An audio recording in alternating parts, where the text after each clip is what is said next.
Gatusan ka mga supporters sa Northern Davao Electric Cooperative o Norteco ang may pahigayon ng protesta batok sa planong privatization sa ilang supplier sa kuryente.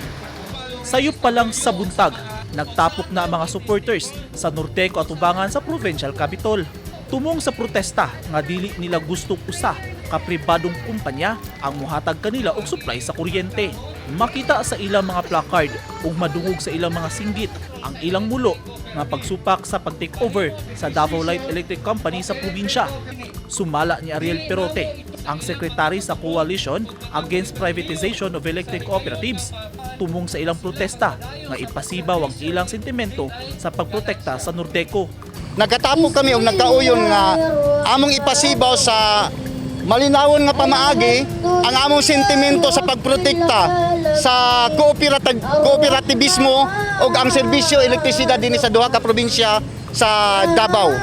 Davao de Oro o Davao del Norte, lakip ng isla sa Samal.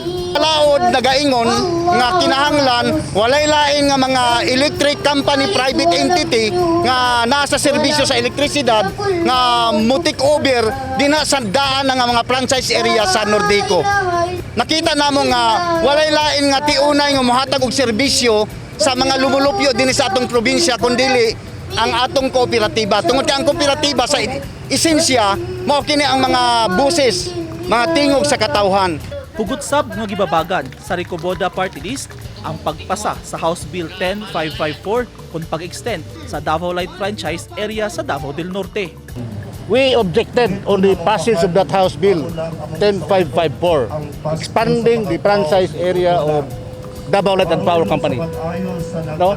So we support, and this is not only a fight of Nordeco, this is a fight of the 14 million electric consumers in the country.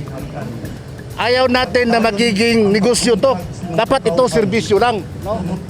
Kasi pag negosyo na, wala nang hindi na kasali yung mga consumers natin sa operation ng electric cooperative. Kaya we want to preserve the existing status of the electric cooperative. Malaman nila na talagang may enough supply yung electric cooperatives. And we will always attest to that there is no shortage in the supply. Especially in Mindanao, we have enough supply in Mindanao. No? Yung ibang planta nga dyan, hindi na tumatakbo kasi oversupply tayo. Ang maong House Bill pasado na sa second reading sa Kongreso. Alas 12:10 sa udto, migawa si Davao del Norte Governor Edwin Hubahib ug Mayor Alan Riñon sa Provincial Capitol ug ilang gipaabot sa mga organizer ug protesters ang ilang mensahe kalabot sa isgutan ng privatization nga mao'y giprotestahan sa mga supporters sa Norteco. Compare sa private, sa Davao Light and Power Company, pag mo request ang usa ka balay o electrification, diretso nila tauran og connection. Libre ang poste, libre ang wire, libre ang connection sa balay.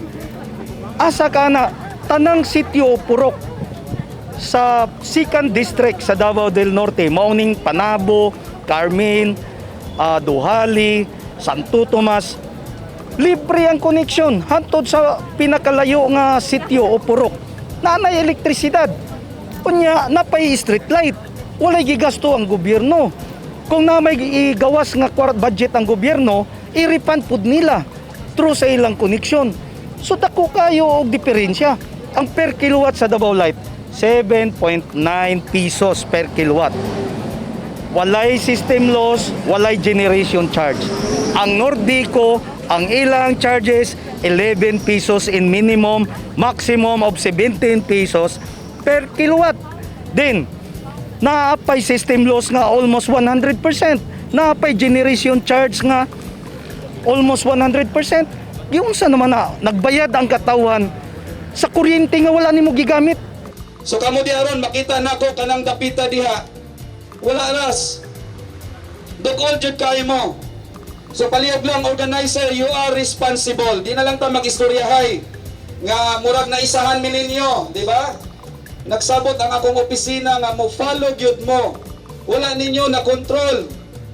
Although na-addressa mo ang order nga pwede mo i-disperse sa atong enforcement if you violated any of the conditions, pero dili ta ana kay pareho man ta mga katawan natay katuyuan. You have spoken. Na-cover na. 10 minutes gikan karon. Muana na ang atong kapulisan. Mo-order ko for dispersal.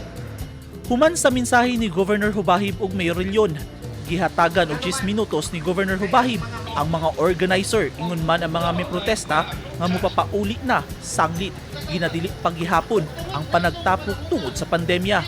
Makita ato sa protesta ang pagdagsang sa bagang duot, wala na gani masunod ang social distancing. Makita ang puwersa sa kapulisan ug kasundaluhan sa lugar. Mamaliho kami na i-maintain ang atong social distancing. Kanunay sab ang pahimangno sa mga otoridad sa mga may protesta. Ang pagsunod sa health and safety protocols sanglit. Nagkataas na usab ang kaso sa COVID-19, hilabi na nga dunay hulga sa Omicron variant. Hinay-hinay nga mipahawa sa lugar ang mga may protesta.